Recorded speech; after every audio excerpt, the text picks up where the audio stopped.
Bien, mesdames et messieurs, bonjour. Je propose qu'on démarre ce deuxième atelier de l'après-midi dédié à l'innovation dans le cadre de la transition écologique. Alors, c'est un vaste mot. On en a entendu parler ce matin, hein, le sujet de comment innover pour accélérer la transition énergétique et écologique. C'est à la fois un enjeu, c'est à la fois un challenge, c'est à la fois des difficultés, mais aussi des grosses opportunités. Les dispositifs de l'ADEME, de la région, ce matin, vous ont été présentés pour accélérer ces mouvements. Mais nous avons souhaité, et l'ADEME a souhaité, vous présenter le parcours de 4 chefs d'entreprise qui ont conçu, qui ont imaginé, qui ont développé et qui sont aujourd'hui en train de déployer des solutions pour la transition énergétique, environnementale et écologique.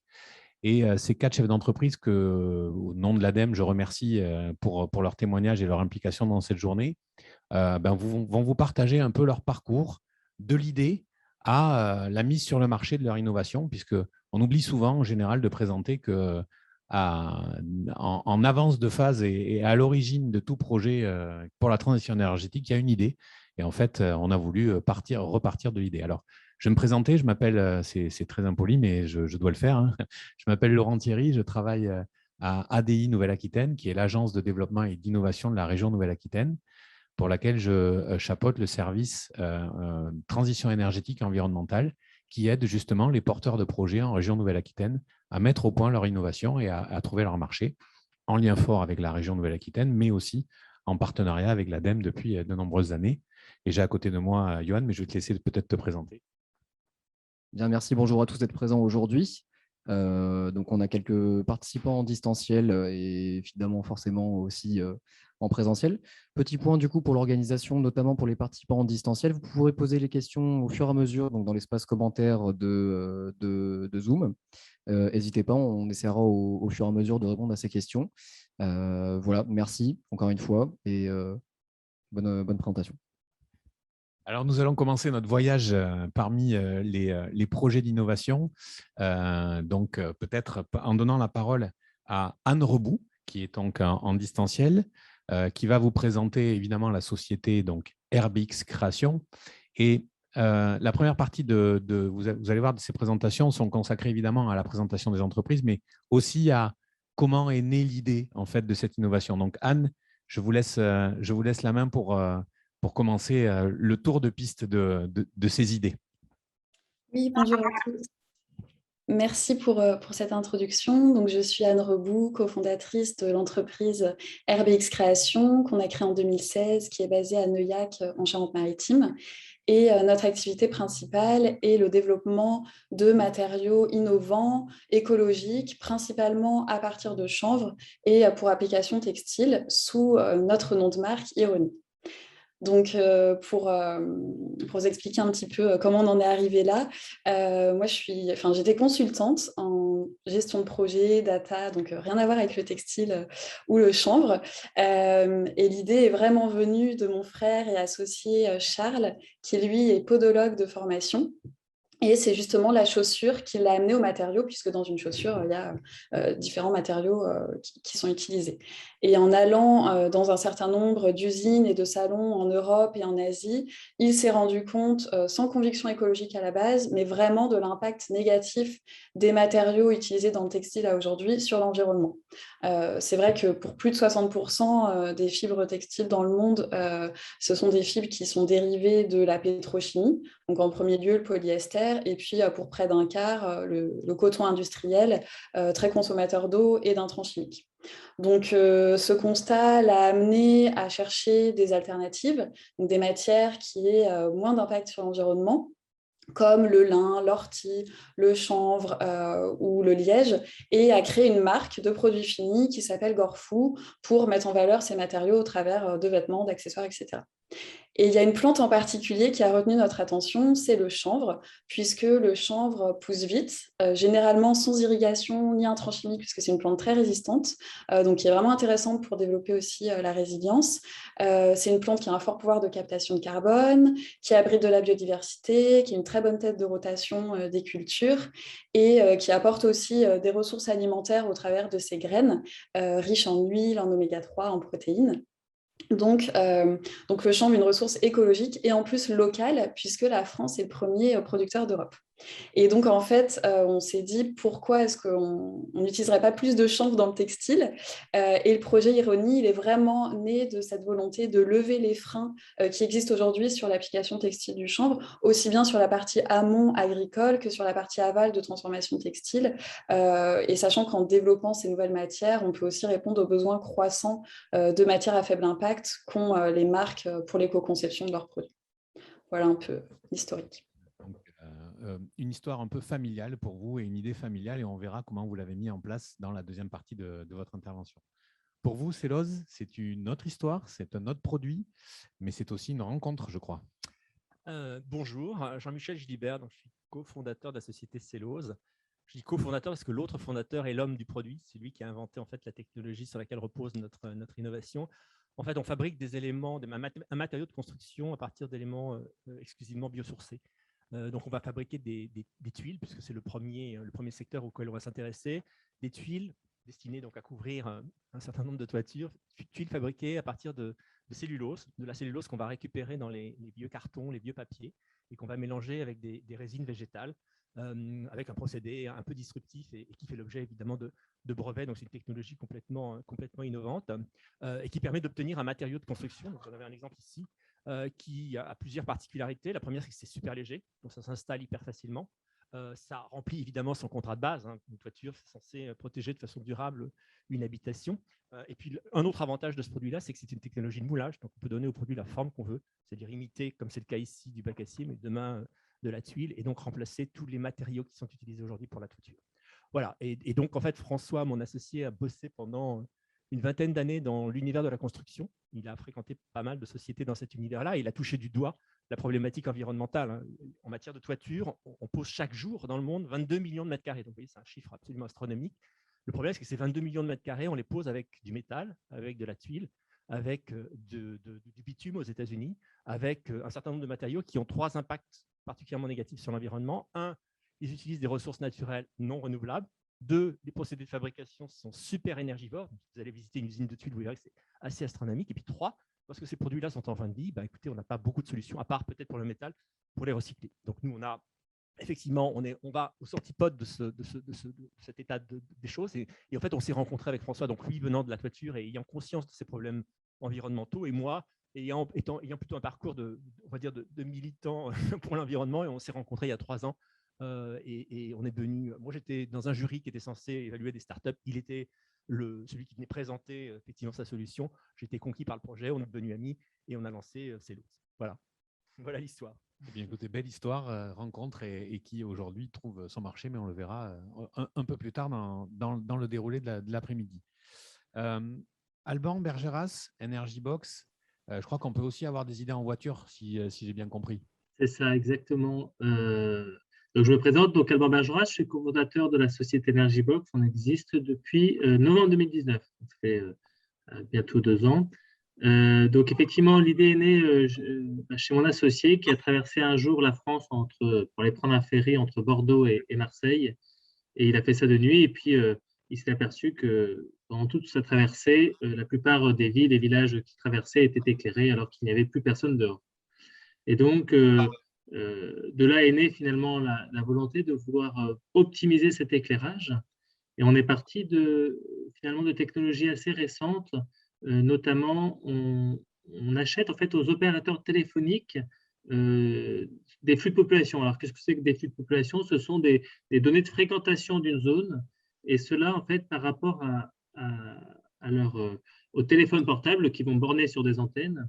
Nous, on achète ça en fait aux opérateurs avec qui on travaille, et donc sur une zone que l'on souhaite piloter, on est capable de savoir ce qui s'y passe tous les jours.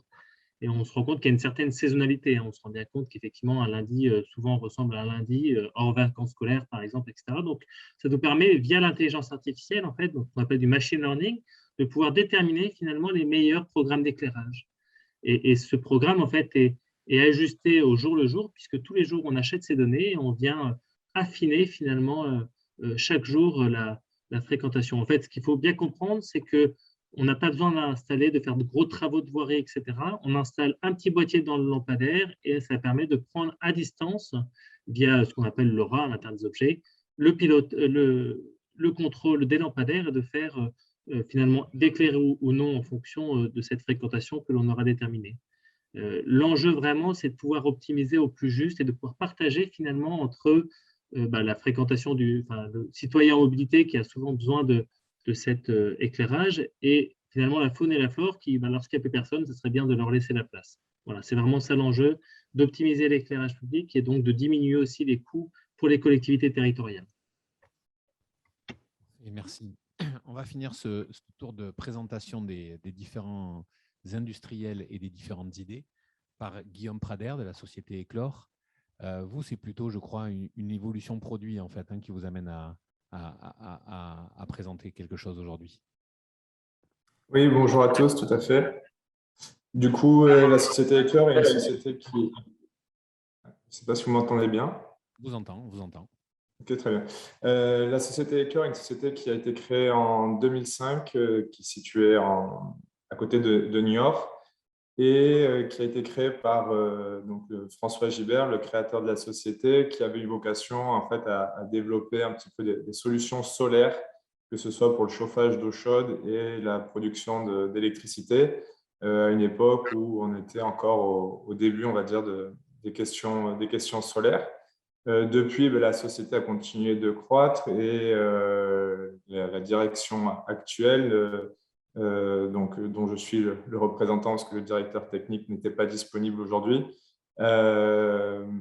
ont eu toujours comme volonté de poursuivre le développement en fait, de solutions innovantes pour améliorer les produits Éclore et proposer des services toujours plus efficaces, soit sur la production d'électricité, soit sur la production d'eau chaude à partir de l'énergie solaire.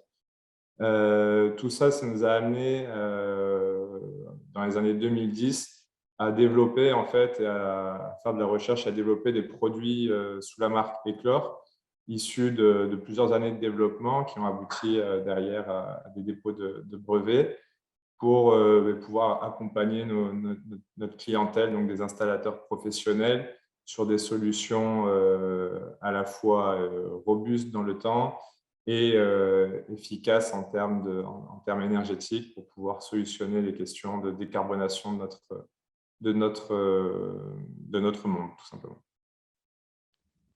Parfait. Donc, merci à tous les quatre pour avoir posé un peu le décor. Alors maintenant, on va rentrer dans le vif du sujet qui est, l'idée, on l'a eue, on a rencontré des hommes, on en a discuté, on s'est dit, tiens, il faut y aller. Maintenant, on passe dans la phase, on va rentrer un peu dans le dur et de se dire comment on fait et comment on s'y prend pour mettre en œuvre cette idée, la rendre tangible et s'entourer, soit en interne, soit en externe, de compétences pour pouvoir mettre en œuvre cette idée et cette innovation. Anne, vous pouvez peut-être reprendre un peu le fil de votre présentation. Donc, le chanvre, vous avez déterminé que c'était ce matériau ou cette plante que vous vouliez utiliser. Alors, du coup, quels ont été finalement les verrous que vous avez dû lever et comment vous y êtes pris, en fait? Oui. Alors en fait, nous, on s'est vraiment donc rapproché d'agriculteurs, de producteurs de chanvre pour bien comprendre quelles sont les valorisations à l'heure actuelle et comment s'appuyer sur l'existant pour développer un nouveau débouché, donc orienté vers le textile. Et donc pour ça, en fait, on a commencé à faire un certain nombre d'essais en laboratoire grâce à l'accompagnement de l'ADI, qui nous a aussi soutenus pour démarrer la démarche de protection de la propriété intellectuelle avec un brevet. Et puis, dans la continuité, on a sollicité l'ADEME pour justement poursuivre tous ces essais en laboratoire et vraiment mettre au point notre procédé de transformation du chanvre vers le textile. Avec l'appui de l'ADEME combiné à celui de notre communauté de communes, on a pu vraiment avancer sur ce développement. L'ADEME nous a aussi poussé à réaliser une première analyse de cycle de vie de nos matières, donc ce qu'on a fait avec Soltena et qui a été très instructif. Et puis, comme la prochaine grande étape de développement, c'est vraiment de la montée en échelle, passer du laboratoire à des quantités plus importantes, la région nous accompagne sur cette partie-là et aussi sur tout ce qui est optimisation du procédé, valorisation des coproduits, etc. D'accord. Là, Anne, vous avez cité ADI, Soltena, la région, l'ADEME. Oui. Comment vous avez fait pour identifier ces acteurs? Parce que je pense que c'est des sujets qui peuvent intéresser les personnes et dans la salle et en ligne.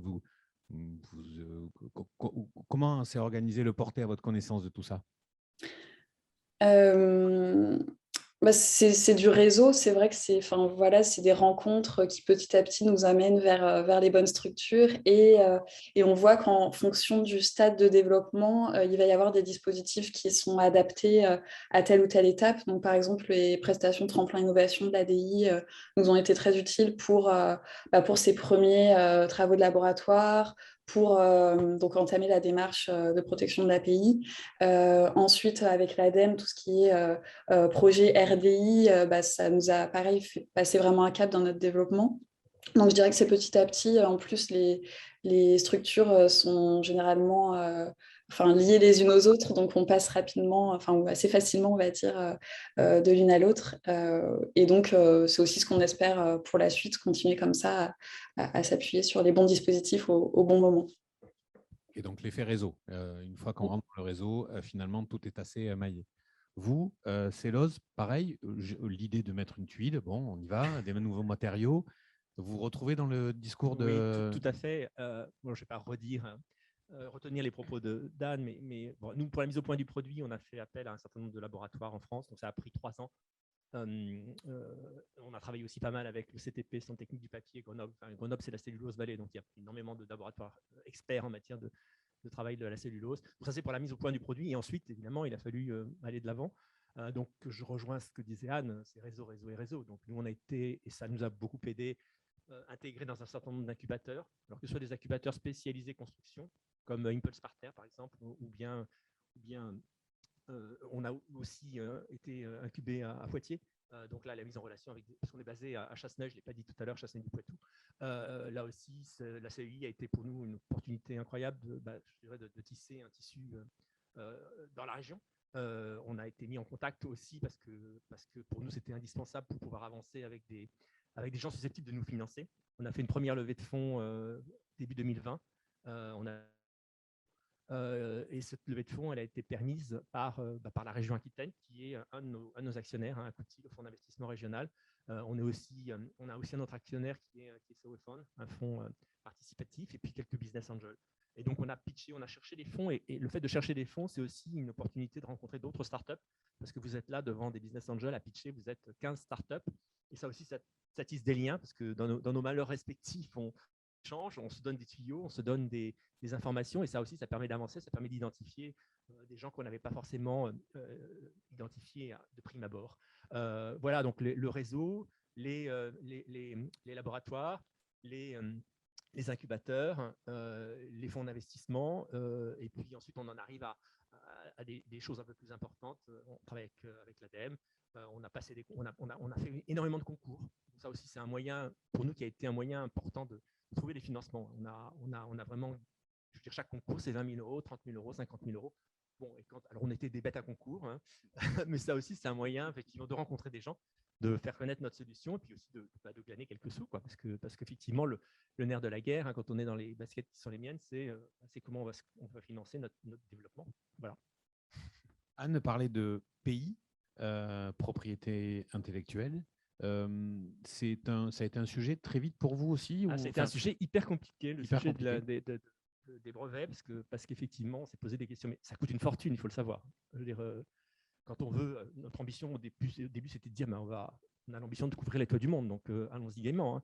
Et quand vous voyez l'addition arriver, vous dites, il va falloir faire des choix, c'est pas possible. Donc effectivement, on a été aidé par une société spécialisée.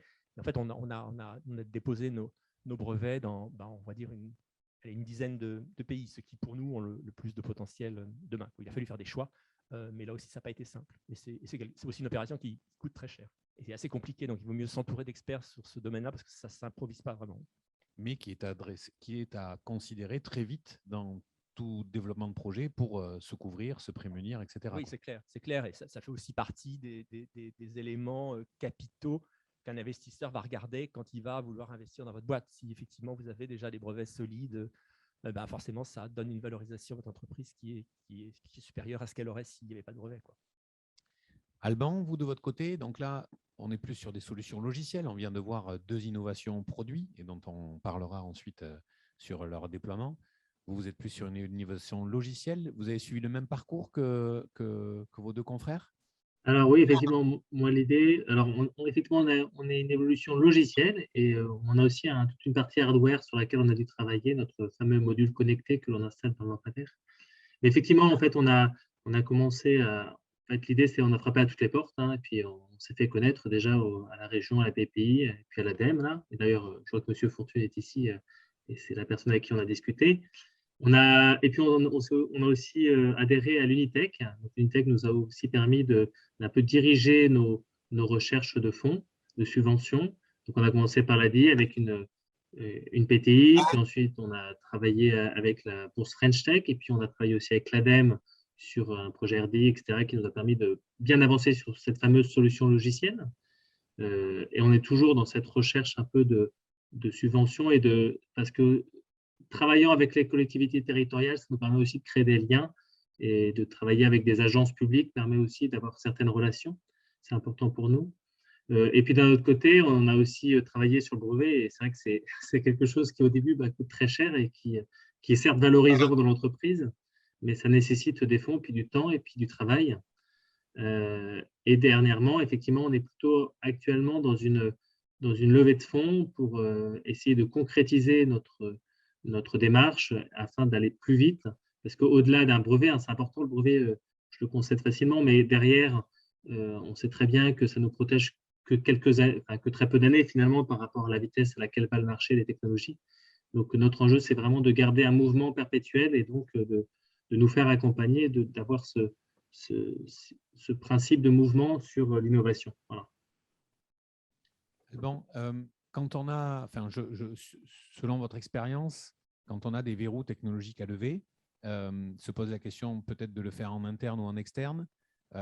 Si vous aviez un retour d'expérience à partager dans votre cas, la question s'est posée ou ça ne se passe pas comme ça? Alors, je dirais qu'elle dépend plutôt du profil des fondateurs ou des gens qui sont là à la création de l'entreprise. Hein. Nous, on a décidé effectivement d'externaliser une grande partie, par exemple, du hardware dans un bureau d'études. Hein. Alors, ça n'a pas été simple en plus de trouver le bon bureau d'études qui travaille sur ces technologies avec lesquelles on voulait travailler, puisque ce sont des technologies récentes. Donc, ça a été un vrai travail et ils ont, entre guillemets, progressé avec nous. Mais c'est vrai qu'on a externalisé une grande partie. On a gardé en fait finalement en interne que la partie intelligence artificielle pour l'instant, avec l'idée plus tard de pouvoir internaliser ces fonctions. Mais c'est vrai qu'il y a un côté rassurant à externaliser puisqu'on va plus vite avec des experts. On s'en est rendu compte. Hein, c'est très bien de travailler avec des stagiaires parce que ça ne coûte pas cher. Par contre, c'est vrai que quand on travaille avec un expert, ça va parfois 10 fois plus vite, quoi, voire 20 fois. Quoi, voilà. Donc, il y a vraiment cette volonté d'aller vite et de pouvoir payer une prestation par rapport à un besoin que l'on avait et sur un cahier des charges que l'on a établi. Derrière, on sait que ça serait bien de le réinternaliser puisqu'il y a une agilité aussi à internaliser des choses en interne, voilà, de pouvoir finalement modifier, améliorer en interne. Merci. Guillaume, toujours compliqué de finir un tour de table, mais vous, par rapport à ce que vous avez entendu de les trois interventions précédentes, quel a été votre parcours finalement? Vous êtes sur une évolution produit, on en a parlé tout à l'heure. Du coup, comment vous êtes pris, internalisé, externalisé? Voilà, est-ce que vous pouvez partager votre expérience là-dessus? Chez Eclore, on a une double casquette, on va dire, qui est s'appuyer sur de la distribution de solutions qui existent sur le marché. Donc là, on a un rôle de distributeur, mais c'est cette activité-là économique qui nous permet du coup de financer en interne le travail de développement et d'innovation sur de nouveaux produits. Donc, on va dire que c'est vraiment l'activité conventionnelle de distribution qui nous permet d'avoir des équipes. Aujourd'hui, on a 5-6 ingénieurs qui travaillent sur des projets de développement de produits. Alors, pas forcément à temps plein tout le monde, mais chacun amène sa pierre à l'édifice sur certains types de développement de produits et d'innovation. Et donc, on finance une partie de ce travail de recherche sur le résultat, en fait, en fonds propres sur le résultat de la société. Récemment, on a été, alors à la création d'Eclore, l'ADI a participé à la création d'Eclore et notamment au moment du développement, on va dire, des premiers produits, des premiers concepts. On a cette année, en 2020-2021, on a refait appel, on va dire, à différents mécanismes de soutien, notamment des appels à projets de l'ADEME au niveau national pour tout ce qui était entreprises engagées dans la transition énergétique, qui nous ont permis et nous permettent actuellement de construire une véritable ligne de production chez nous pour pouvoir réinternaliser une partie notamment de la production des systèmes qu'on a conçus, qui jusqu'alors étaient externalisés. Et on s'appuie également aussi sur du crédit impôt recherche, crédit impôt innovation, où on est accompagné par des entreprises spécialisées pour pouvoir valoriser, on va dire, tout le travail réalisé en interne de développement de produits et permettre de maintenir cette double activité de commercial, de distribution de solutions, soit de solutions d'industriels, soit de solutions Eclore, et continuer toujours cette question un peu de mouvement, de toujours mettre à jour nos produits, voire d'aller chercher de nouvelles solutions pour le futur. D'accord, très, très, très clair. On va peut-être, Johan, des questions peut-être en ligne à ce stade de l'avancée de l'atelier? Alors, à ce stade, on n'a pas spécialement de questions en ligne. Ceci dit, s'il y a des questions dans la salle, n'hésitez pas. Auquel cas, sinon, on continue la présentation, on continue les échanges. Moi, j'en ai quelques-unes à vous poser à tous les quatre. La plupart d'entre vous avaient parlé de laboratoire, on a fait appel à des labos, voilà, etc. Je me fais un peu l'avocat du diable et je rassure mes amis des laboratoires, j'ai une haute estime pour eux, mais souvent ça fait peur. On se dit, oh là là, je ne vais pas aller taper à la porte d'un labo parce que je ne vais pas savoir m'y prendre et peut-être qu'il y aura des choses un peu trop high-tech pour moi. Comment on aborde un labo? Peut-être c'est vous, monsieur. Je ne suis pas l'homme de la technique, non, mais ce que je sais, c'est qu'on s'est pas mal appuyé sur quelqu'un qui a une importance dans notre entreprise, qui est une chercheuse au CNRS, qui connaît bien tout l'écosystème des laboratoires, qui connaît bien tout ce qui se passe en France et dans le monde, et qui nous a quelque part aidé à entrer en contact avec les laboratoires qui ont permis de mettre au point notre produit. Voilà. Là encore, c'est une histoire de personnes et de rencontres. Voilà. Sachant qu'il y a des compétences formidables dans les labos à transférer, et ça, je vous invite toutes et tous à vous tourner vers les labos. Anne, vous aussi qui avez travaillé avec un laboratoire, on aborde comment un labo? Alors oui, on travaille avec différents laboratoires et c'est sûr que dans la relation, je pense que ce qui est important aussi, c'est de bien mettre au clair qui apporte quoi et comment va s'organiser le travail. Donc, tout l'aspect presque contractuel aussi est important. Et donc, je reviens à ce qui a été dit d'être accompagné par des experts sur tout ce qui est propriété intellectuelle, mais je pense aussi sur ce qui peut être contractuel et clé dans le développement. Et puis, par rapport au partenariat avec les laboratoires, nous, on a aussi fait partie d'un projet européen qui est focalisé sur le transfert de technologie, ce qui nous a permis de travailler avec le DITF, qui est le plus grand centre de recherche textile en Europe, et ce qui a été vraiment une manière d'accélérer sur le développement de nos matériaux ironie et en plus dans des conditions très cadrées puisque dans le cadre d'un projet européen qu'on avait déposé ensemble avec le laboratoire. Donc ça a vraiment permis de construire une relation plus forte que simplement une relation de sous-traitance.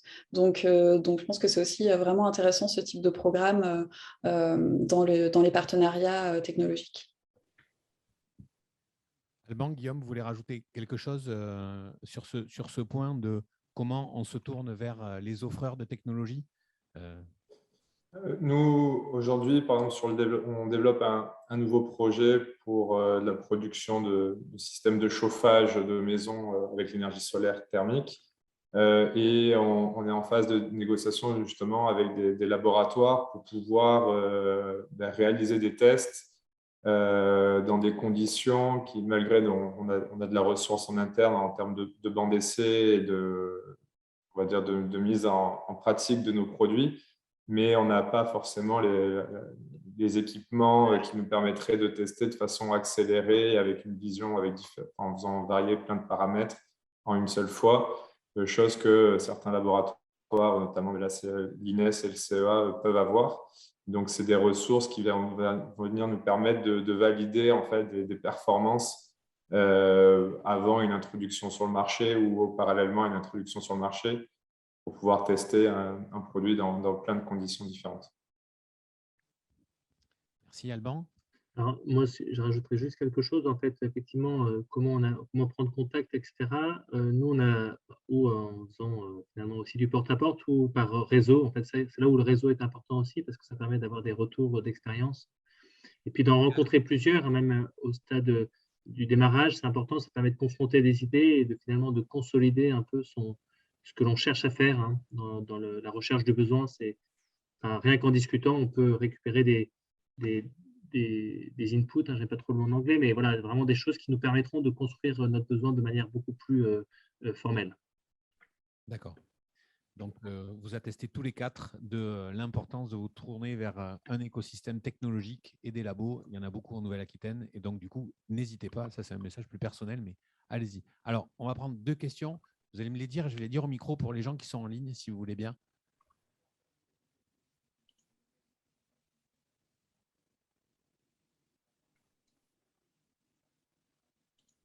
Alors, pour les personnes en ligne, la question porte sur le financement de ces travaux de R&D quand on est plutôt devant des entreprises qui n'ont pas de chiffre d'affaires. Oui. Alors, je crois que vous en avez un peu parlé tout à l'heure, donc je vais vous passer la parole. Il y a Love Money pour démarrer.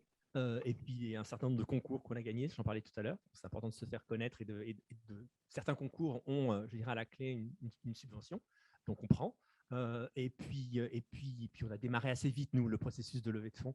Voilà. Et puis les subventions qu'on peut avoir, on a pas mal bossé avec BPI et iLab, je ne sais pas si vous connaissez.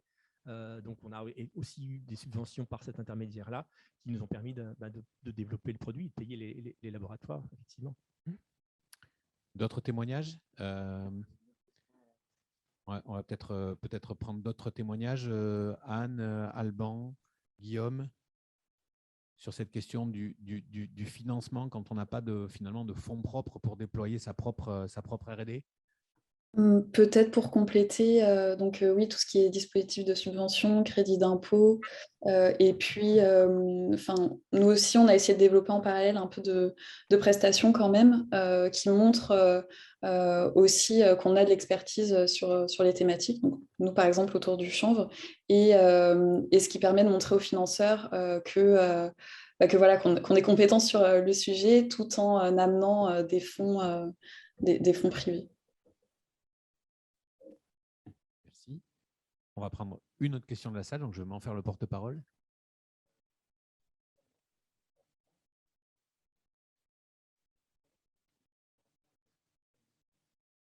La question porte sur le temps pour le phasage en fait de la R&D jusqu'au marché. C'est un peu ça l'idée.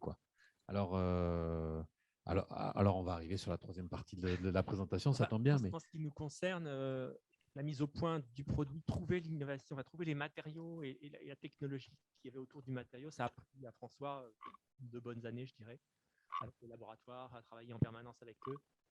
Ensuite, je dirais, alors on est tombé en pleine période Covid, donc ça, c'est ce que je vais dire. Mais bon, il nous a fallu quand même 2 ans pour trouver les ressources financières et puis pour industrialiser, parce qu'aujourd'hui, on a même un outil industriel qui existe et qui sort des produits. Donc, je dirais, allez, 4 ans, voilà, mais avec un peu de Covid au milieu, qui a ralenti pas mal les choses. 4 ans pour Cellose. Éclore, vous, combien de temps? Chez Eclore, je pense que oui, 3-4 ans par produit. Au tout départ, on va dire la première vague de produits a mis à peu près ce temps-là à être développée. Aujourd'hui, quand on voit les différents programmes qu'on a en interne pour développer de nouvelles solutions, en se basant sur des choses qui existent déjà, c'est entre les premières réunions d'idées et la mise en pratique et la commercialisation, c'est 3 ans, on va dire, pour notamment pouvoir avoir le temps de tester, valider la solution avant la mise sur le marché. Alban, de votre côté? Alors nous, ça a été un peu plus rapide. En fait, dans l'idée, on avait amené des fonds propres qui nous ont permis de démarrer un petit peu en avance. Et ensuite, on avait besoin absolument, pour démarrer vraiment, pour, entre guillemets, payer la compte de développement à notre bureau d'études, on s'est donné le fait de trouver un client. Et donc, en fait, entre le moment où on a signé avec notre client et le moment où on a développé, on a mis à peu près 1 an pour développer notre produit et qui soit, alors qui est un POC, hein, mais qui fonctionne, voilà, qui est industriel. Et Anne, pour terminer? Alors nous, sur le temps de développement, je dirais environ 2-3 ans pour arriver vraiment aux fibres textiles. Je peux montrer d'ailleurs, voilà, de ce type. Et puis maintenant, l'objectif de monter en échelle puis d'industrialiser, on est sur un projet qui va nécessiter un certain nombre d'équipements et de lignes de production qui fait que ça nécessite encore un peu de temps. Donc voilà, je pense que c'est un projet industriel qui nécessite quand même un certain nombre d'années, et sachant qu'en plus, on voudrait toujours que ça aille plus vite que ce qui se fait ensuite, que la réalité, et le développement prend du temps. Parfait. Il y a 2 questions en ligne. Johan? Alors, on va prendre les 2 petites questions en ligne avant de continuer. Donc, une question qui est un peu plus collective, qui est sur le lien, la place, en gros, entre les réseaux professionnels et de savoir s'ils perdurent du coup après cette phase de lancement des projets, on va dire. Donc, Jean-Michel, est-ce que vous souhaitez répondre? Quel lien, quelle place entre les réseaux professionnels que vous pouvez établir à l'état de lancement de R&D et est-ce qu'ils perdurent dans le temps? Oui, oui. Enfin, ce que je n'ai pas dit, c'est qu'on est encore en phase de R&D, parce qu'on commercialise une première génération de produits, mais on est déjà en train de penser à la suivante. Donc forcément, nous, en ce qui nous concerne, oui, on est toujours en relation avec ces gens-là. On a une complexité supplémentaire par rapport à votre question sur les délais, qui est que nous, dans le monde de la construction, il y a une petite étape un peu indispensable qui s'appelle la certification du produit, parce qu'on est quand même, on est obligé de passer par là. Et ça, c'est un process qui prend aussi du temps, quoi, pour que le CSTB vous dise que ça y est, vous êtes apte à venir couvrir la toiture d'un immeuble. Ça ne se fait pas comme ça en claquant des doigts. C'est un process qui est super long, mais ça nous est spécifique à notre industrie et à notre innovation produit. Donc oui, nous, on est toujours en contact avec les gens avec lesquels on était en contact au début, et puis même les incubateurs. Les incubateurs, il y a certains incubateurs qui nous ont mis en relation avec des grands de la construction, avec Eiffage, avec Bouygues, avec Vinci, grâce à ces incubateurs. Et on est rentré dans les incubateurs d'Eiffage, de Vinci. Donc, on travaille en étroite collaboration, et toujours aujourd'hui, parce qu'on n'est pas encore aujourd'hui, ce que je n'ai pas dit, c'est qu'on n'est pas encore dans la construction primaire. Aujourd'hui, on couvre simplement des abris de jardin, des garages, des carports, des petites habitations. Mais nos travaux de recherche et développement visent à ce qu'on puisse couvrir demain les toitures principales des habitations, quelles qu'elles soient. Voilà. Des choses à rajouter par rapport à ça, l'entretien du réseau initial, c'est un peu ça dont on parle. Anne, Alban, Guillaume, est-ce que vous êtes toujours en contact avec les gens qui vous ont aidé au tout début? Est-ce qu'ils vous apportent encore des choses ou est-ce qu'il faut développer de nouveaux réseaux? C'est peut-être ça aussi le sens de la question. Alors, dans notre cas, si je prends l'exemple de l'ADI, où on a été accompagné donc dès les débuts du projet Ironi, on reste en contact rapproché. On a été récemment sélectionné aux Entreprises Europe Network, donc avec l'ADI Nouvelle-Aquitaine. Donc voilà, on reste vraiment dans une relation où on échange régulièrement. Avec l'ADEME également, on a fini le projet RDI, mais on souhaite continuer dans nos travaux de développement, l'accompagnement par l'ADEME. Et puis, donc je disais, nous, l'objectif, c'est vraiment d'industrialiser. Et c'est vrai que tout ce qui est relocalisation, réindustrialisation, c'est aussi forcément des choses sur lesquelles il y a des dispositifs, que ce soit BPI, ADEME ou autres. Donc forcément, notre objectif, c'est bien de rester en relation avec tous ces réseaux. D'accord. Johan, on peut peut-être prendre l'autre question. Deuxième question, donc plus ciblée pour Alban, par rapport au cahier des charges qui avait été évoqué. Pourquoi recourir à un prestataire plutôt qu'à l'INRIA? Alors, c'est une bonne question parce qu'en plus, on a travaillé avec l'INRIA sur ces fameuses notions d'intelligence artificielle, puisque on a pu rencontrer des équipes qui avaient travaillé sur des sujets connexes. En fait, l'enjeu pour nous, c'était vraiment d'arriver à quelque chose qu'on puisse industrialiser. On va dire que quand on a travaillé avec les équipes de l'INRIA, on est plutôt sur des sujets de recherche et c'est vrai que déjà, on a des temps longs de conversion de nos clients potentiels que sont les collectivités territoriales. Alors souvent, avec le monde de la recherche, on est aussi sur des temporalités différentes. Voilà. Et donc, qui ne sont pas forcément, et puis souvent qui demandent pas mal de fonds. Et donc, nous, on était vraiment sur un sujet assez cadré qui devait être mené au bout et par rapport à une issue qui on devait installer on n'a pas eu le temps d'en parler, mais on avait un premier client chez qui on a installé notre solution et surtout le petit boîtier dont je parlais, là, tout petit, là, qui vient s'installer dans les lampadaires. Il fallait qu'on puisse installer à la fin pendant l'expérimentation que l'on avait signé avec eux. Parfait. Effectivement, il y a juste sur le chat du coup une petite précision vis-à-vis de la question précédente qui était donc de savoir si les liens entre les différents projets étaient véritablement facilités par rapport au travail mené avec les incubateurs. Donc, par rapport à vos expériences respectives, est-ce que vous sauriez avoir un avis là-dessus? Moi, si je peux commencer, je garde la parole comme ça. Dans ce que je peux dire par rapport au réseau, c'est que on parlait de l'impact Covid, c'est qu'au début, quand on a commencé on s'est engagé avec l'Unitech, on a eu 1 ou 2 apéros, on va dire, de rencontres, puis après, c'était fini, quoi. Donc, on n'a pas pu vraiment vivre, en tout cas, moi, de mon côté, un peu ce lien avec les différents, puisque même ce qu'on fait aujourd'hui avec les investisseurs, c'est en visio. Donc, on n'a même pas de rencontre avec les autres startups du réseau. Voilà. On a peut-être pris des mauvaises habitudes. On va casser tout ça. Anne, pour vous aussi, qui avez été accompagnée, je crois, par des réseaux, un incubateur, des pépinières. Alors, on n'a pas intégré d'incubateur ou de pépinière. Moi, j'ai fait partie du programme Women for Climate, donc avec d'autres femmes entrepreneuses autour du climat, on va dire. Donc, c'est un réseau où on a gardé contact ensuite, également avec les mentors. Et dans le cas des projets européens, il y a souvent aussi un accompagnement. Et donc, on reste en contact et ça permet d'être mis en relation avec d'autres porteurs de projets ou d'autres entreprises. Mais c'est vrai qu'après, il y a aussi le contexte actuel où tout est à distance, il y a moins de rencontres, donc c'est un petit peu particulier, même si ça reprend de plus en plus en rencontres physiques. Nous, on est en relation avec plusieurs incubateurs qui sont particulièrement dynamiques, donc assez régulièrement, ils nous convient à présenter nos projets, à assister à des colloques, et c'est toujours pour nous une source d'information importante. Grâce aux incubateurs, on a connu l'existence du label Solar Impulse, dont je ne sais pas si vous connaissez. Le label Solar Impulse de Bertrand Piccard, c'est un label qui récompense des solutions qui sont à la fois profitables pour l'environnement, mais qui sont aussi économiquement viables.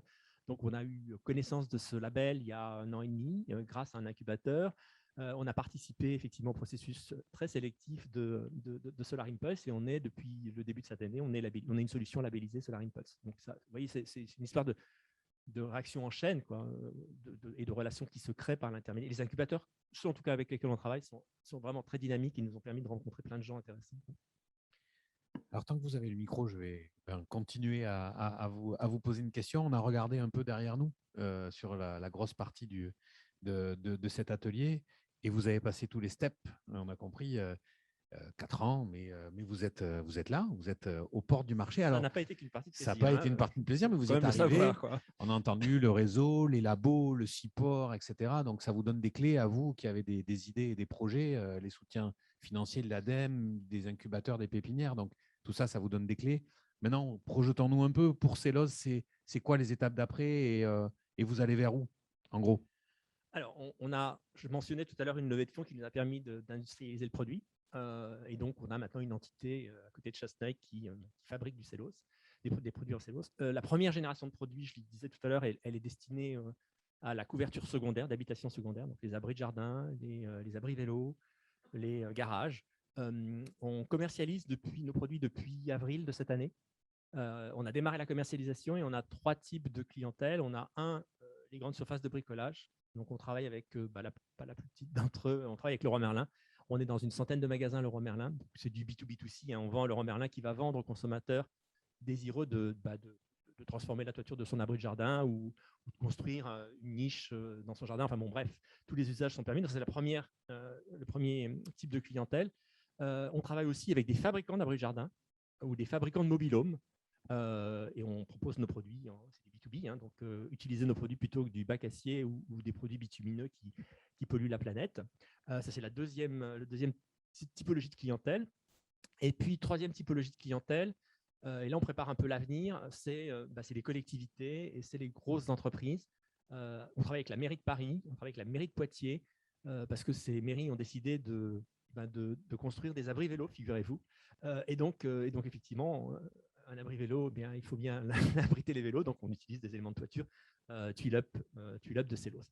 Voilà, ou avec Dassault qui prévoit de construire un nouveau siège social et qui, pour ses salariés, là aussi, construit des abris vélos et des abris piétons. Donc, on s'intègre dans ce type de projet, mais uniquement en toiture secondaire, c'est-à-dire non habitation. Pourquoi ? La raison, elle est simple, c'est que nos produits aujourd'hui ne sont pas certifiés anti-feu. Ils pourraient l'être. Il faudrait qu'on accepte pour ça de mettre ce que nous, on appelle des cochonneries, des sels de bore ou d'autres produits pétrochimiques. Donc, il est hors de question qu'on utilise ces éléments-là dans la composition de nos produits. Donc, on est en phase de recherche et développement pour mettre au point des solutions anti-feu qui soient évidemment totalement biosourcées ou en tout cas sans impact négatif sur l'environnement. C'est ça l'objet des recherches qui sont faites aujourd'hui, c'est de mettre au point cette solution anti-feu. Et une fois qu'on aura la solution anti-feu, il nous faudra encore une année de négociations, de dossiers à remplir auprès du CSTB pour avoir les certifications requises et pouvoir couvrir tout type de toiture, tout type d'habitation. Voilà le schéma de déploiement qui est le nôtre aujourd'hui. Donc, on continue évidemment à vendre nos toitures. Et on a de quoi faire avec nos toitures secondaires. Et puis, on prépare la suite. On prépare l'accès à la toiture primaire, c'est-à-dire pouvoir remplacer demain une tuile, un bac acier ou un quelconque matériau néfaste pour l'environnement utilisé aujourd'hui pour le monde de la toiture. Et puis, même si on est encore plus ambitieux, on peut se dire notre matériau il est tellement génial que demain, on peut aller au-delà de la toiture. On peut aussi faire la structure du bâtiment, on peut aussi venir en bardage des bâtiments. Et puis, on peut aussi, c'est une technologie moulage, je l'ai dit tout à l'heure, inventer des décors d'intérieur, inventer des meubles. Enfin bon, bref, c'est un matériau qui a une vraie puissance.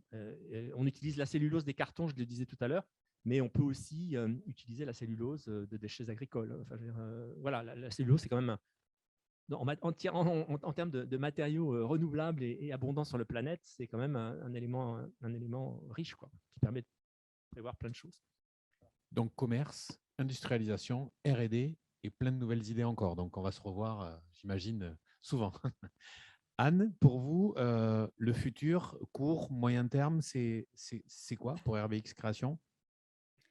Alors, par rapport aux fibres textiles donc, on a développé, on est sur des fibres qui ont des caractéristiques polyvalentes en termes de finesse, d'élongation, etc. Et donc, l'objectif, c'est de produire ces matières en quantité plus importante, donc de passer de l'échelle laboratoire à une échelle pilote pré-industrielle, notamment pour pouvoir tester un certain nombre de cas d'application. De bout en bout, donc depuis l'agriculture jusqu'aux produits finis, en lien avec des acteurs du marché et donc bien adapter nos matériaux à leurs spécifications pour atteindre les marchés associés. Et donc, en fait, on développe des partenariats dans ce sens-là, donc vraiment sur des projets de collaboration avec cette nécessité donc, de quantité pour pouvoir tout tester de bout en bout. Et puis l'objectif, donc comme je disais tout à l'heure, à terme ensuite, c'est vraiment d'industrialiser avec une unité de production pour d'une part encourager les agriculteurs à cultiver du chanvre et donc profiter de tous les bienfaits agronomiques, écologiques de cette plante, et en aval pouvoir proposer aux industriels, aux marques des matières locales et donc aussi contribuer à un approvisionnement plus résilient pour eux. Et je voulais dire autre chose, mais j'ai oublié. Non, par rapport au développement aussi, oui, ce qui est important, c'est dans une approche vraiment circulaire de bien valoriser les coproduits. Donc, c'est aussi une de nos actions pour les prochains mois. Merci. Guillaume, vous, pour Éclore et vos nouveaux produits, l'étape d'après? Alors nous, chez Éclore, actuellement, les grosses étapes, c'est notamment sur le produit solaire combiné qui permet de faire du chauffage de maison avec du solaire thermique. C'est de valider les performances. Donc, on a un premier prototype qui fonctionne actuellement, qui chauffe nos locaux. Donc, le tester en conditions réelles. En parallèle de ça, on a une extension de 1000 m² de notre siège social qui est en cours et qui nous permettra de libérer de la place pour créer la chaîne de production qui nous permettra entre autres de fabriquer et d'assembler ce produit chez nous. Nous, d'un point de vue commercial, on s'appuie sur des clients professionnels, donc on a tout un axe aussi de formation d'installateurs professionnels à nos solutions, aux solutions solaires en général, mais surtout à nos solutions techniques. Et après, on se base du coup sur ce réseau professionnel pour proposer nos solutions sur l'ensemble du territoire. Donc voilà un petit peu les étapes à venir. Parfait. Alban, de votre côté? Alors nous, effectivement, pour l'instant, on a fait une première expérimentation avec une communauté de communes qui a été concluante. On a 2 autres expérimentations en cours avec une ville et un syndicat d'énergie départemental.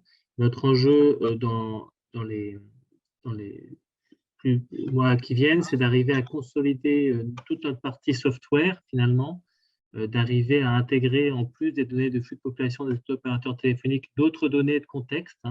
Il y en a plusieurs, il y en a plein, notamment des données de mobilité, qui nous permettront vraiment d'arriver à quelque chose de vraiment consistant et qui permettra d'éclairer que lorsque c'est nécessaire, afin d'arriver finalement à satisfaire le plus grand nombre.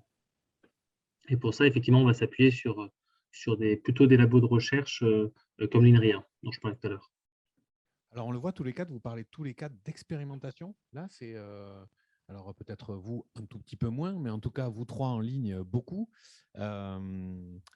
Si vous aviez 2-3 conseils à Éclore, vous expérimentez sur vos locaux. Alban, vous cherchez des communes avec des sites d'expérimentation. S'il y avait un retour à faire, ça se trouve facilement, un site d'expérimentation. C'est dur, c'est compliqué, c'est pourtant vital. Alban, peut-être? Si vous le faites gratuitement, vous pouvez trouver. Oui. Mais je trouve que tout l'enjeu, c'est de ne pas arriver… et c'est tentant au début parce qu'il y en a qui se montrent intéressés, qui disent, on a certaines communes qui disent oui, si vous voulez, vous le faites sur cette zone, mais vous le faites gratuitement. C'est un peu compliqué parce qu'il y a besoin d'implication de la part de la personne avec qui finalement on va faire l'expérimentation. Et rien de mieux finalement que de faire un contrat et de dire on a écrit un contrat avec eux en disant quels sont vos attendus, quels sont les nôtres, et d'arriver finalement à sortir tous les deux par le haut de cette expérimentation par rapport à des objectifs attendus et nous qu'on arrive à remplir, c'est un enjeu. Mais c'est long puisque entre le moment où on commence, on n'a qu'une idée en tête, on n'a que des PowerPoint qu'on présente finalement, et puis l'idée où on la met en œuvre, on a besoin d'eux finalement puisqu'on est sur leur site et on a besoin de leurs services pour avoir leurs besoins et arriver à finalement la mettre de notre besoin. Voilà, c'est ça qui a été le plus compliqué, mais une fois que c'est trouvé, on en a une première, une deuxième, une troisième. Mais je pense que c'est vital effectivement de se faire payer, puisque le piège, je trouve, avec du recul, c'est se dire on aurait pu le faire gratuitement sûr, mais ça aurait été moins fiable et il y aurait eu moins d'application de la part du client. Anne, je vous vois confirmer à distance. C'est quoi? C'est le côté, on essaie de ne pas faire forcément une expérimentation gratuite, entre guillemets? On teste le modèle économique? Oui, complètement, parce que ça permet d'impliquer les futurs utilisateurs dans le développement. Et après, par rapport, nous, au contexte textile, je pense qu'aussi ce qui est particulier sur les expérimentations, c'est que c'est un secteur où il y a énormément d'étapes. Enfin, c'est une chaîne de valeur très longue et très complexe. Et donc, en partant de tout en haut de la matière agricole, si on veut aller jusqu'au produit fini, il y a beaucoup d'étapes à considérer, et donc beaucoup d'acteurs à trouver et à impliquer. Donc nous, on s'appuie aussi beaucoup sur le réseau de l'association Lin et Chanvre Bio, dont on fait partie. Et puis, un des intérêts de nos matières, c'est qu'elles sont adaptées aux outils de filature les plus répandus, donc filature à coton ou à synthétique. Mais c'est vrai que c'est ça qui est aussi une complexité dans les expérimentations, de trouver des acteurs aux différents niveaux et de construire un projet qui permet vraiment d'aller de bout en bout et d'impliquer les acteurs et en particulier les marques, parce que ce qu'on constate et de plus en plus par rapport au début du projet, c'est qu'il y a une demande des marques pour des matières à faible impact, locales, en même temps confortables. Et donc on répond à ce besoin, mais les marques sont plus ou moins intégrées verticalement dans leur chaîne d'approvisionnement. Donc on essaie aussi de s'appuyer sur des marques qui ont encore des outils industriels. Guillaume, vous voulez peut-être rajouter quelque chose? Vous expérimentez sur vos locaux, hein, c'est bien ça? Oui, nous, alors c'est un petit peu particulier parce qu'on est vraiment sur une maîtrise, on va dire, de la chaîne de valeur, là, en l'occurrence, pour pouvoir la tester directement avec des solutions qui peuvent être facilement mises en œuvre dans un contexte voilà, au sein de l'entreprise. Après, il y a des mécanismes, alors de façon plus large, pas forcément des mécanismes qu'on utilise au sein de l'Éclore, mais il y a des mécanismes, notamment dans l'énergie aujourd'hui, des subventions de l'ADEME pour tester des sites pilotes quand il y a des nouvelles approches énergétiques qui permettent de tester en conditions réelles et justement sur des projets qui ont une implication, on va dire, qui pourraient être mises en œuvre de façon tout à fait classique. Des systèmes un petit peu novateurs pour pouvoir valider leur performance à une échelle réelle et sans aussi faire des expérimentations gratuites, quoi, avec des maîtres d'ouvrage qui cofinancent le projet, mais où l'ADEME notamment vient compléter tout ça pour qu'il y ait une première expérimentation. Oui, nous, même si on est parti dans la commercialisation, on est toujours en phase d'expérimentation. On est sur un matériau qui est censé durer 20 ans. On n'a que 3 ans d'existence, donc il a fallu forcément passer par des laboratoires, par des techniques qui permettent le vieillissement accéléré, qui permettent de vérifier l'étanchéité, vérifier la résistance au feu, la résistance au poids, tout ce qu'on peut imaginer. Donc on a travaillé pas mal avec le CSTB pour réaliser tous ces tests qui sont indispensables, hein, si on veut avancer dans le monde de la toiture. Donc c'est le première typologie d'expérimentation. Et puis par ailleurs, on a aussi été en contact, on a eu la chance d'être en contact avec des gens qui fabriquent des tiny houses, donc des petites maisons, et on est rentré en contact avec 2-3 sociétés qui fabriquent des tiny houses à vocation sociale, c'est-à-dire comme des habitats pour des gens qui sont dans le besoin. Alors comme ça fait partie aussi de nos valeurs, et bien on a travaillé main dans la main avec ces gens-là pour proposer que la tiny house soit équipée en matière de toiture par du cellulose plutôt que par du bac acier. Voilà. Donc, et ça, c'est pour nous aussi, voilà, on a sur place, alors, parce que chacun des associés a un abri de jardin, mais ça ne fait pas effectivement un échantillon suffisamment représentatif. Donc on a cherché effectivement des endroits qui nous permettent de voir comment nos produits vieillissent, comment ils réagissent à la pluie, comment ils réagissent au vent, etc., etc. Enfin, de vérifier ce que les tests ont déjà dit, mais de vérifier en vrai. Donc ça aussi, pour nous, c'est une expérimentation qui fait du sens, parce qu'en plus d'expérimenter sur nos produits, on aide quelque part des sociétés qui ont vocation à aider d'autres personnes. Voilà. Super. Avant de conclure, est-ce que vous souhaitez profiter encore pendant 1 ou 2 questions de l'expérience et du retour d'expérience de nos 4 chefs d'entreprise avec une question. Après, pour ceux qui auront la chance d'être ici, vous pourrez évidemment parler en aparté. Pas de questions en particulier? Écoutez, merci à l'ADEME d'avoir évidemment initié et organisé cette journée et cet atelier. Merci à nos 4 intervenants pour de nous avoir fait un peu découvrir leur parcours. Vous avez vu qu'innover dans la transition écologique, c'est possible. C'est intéressant, c'est palpitant. Il y a du réseau, qu'il soit financier, qu'il soit d'accompagnement, qu'il soit technique, technologique. Donc, du coup, on ne peut que vous inviter, évidemment, à vous lancer dans cette aventure et puis à vous inspirer des expériences et de ce qui a déjà été développé dans d'autres entreprises, non pas pour les copier, parce que sinon, ils ne vont pas être d'accord, mais en tout cas pour suivre leur parcours et se mettre dans leur chemin. Et donc, bonne fin de journée, merci. Et puis, n'hésitez pas à l'ADEME, la région, ADI, Soltena, enfin, toutes les structures qui ont été citées aujourd'hui, n'hésitez pas. Vous avez compris, l'effet réseau, ça fonctionne plutôt pas mal. Donc voilà, bonne journée. Merci. Merci. Merci, au revoir.